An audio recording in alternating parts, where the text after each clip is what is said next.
If one kid is getting disciplined 30 times and one kid's getting disciplined twice, even though the one kid probably needed to be disciplined 30 times and the one kid needed to be disciplined twice, I think you need to just pay attention to the spiritual climate in which that kind of creates in the home around specifically what April just said, which is the voice of the enemy. I think the voice, because then it's very easy to then say, if a kid is the one who knows like that, even the kid tends to know that I'm the more challenging one in this family, or I'm the one that's a little bit more stubborn, or I'm the one that pushes back on the parents the most, etc. It's really easy for the enemy to kind of slip a flaming dart right in there when they're not putting up the shield of faith and say, hey, yeah, you are either different, you either don't belong, or there's something kind of wrong with you or wrong with your parents. And he just wedges right in there. And so I think it's the parents' job to do a couple things. Whenever I feel that in our family, I try to overcrank on a couple areas. One, I try to be actually defend that kid more. Not that it's like about defending kids against kids,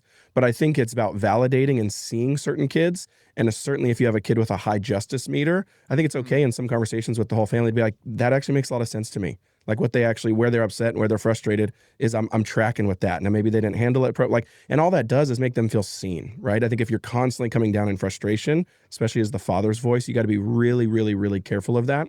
And then I think secondly, a way I've been thinking about it lately is I think we need to be harsher with the spiritual realm and more gentle with our kids. And a lot of us are harsh with our kids and gentle with the spiritual realm, meaning we allow the enemy to kind of do a lot of things without checking him.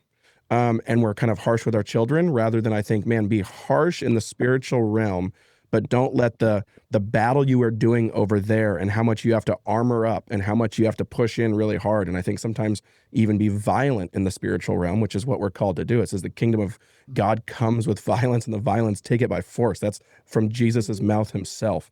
We need to do that in the spiritual realm.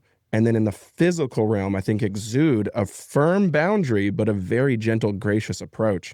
And I think sometimes we flip those. And so that's what I would say is I think you have to be really sensitive and making sure those particular kids feel seen and feel honored in particular ways. And then we also kind of overcrank lastly on like the team. Like you have to understand, hey, the team must be big enough for all the personalities to fit.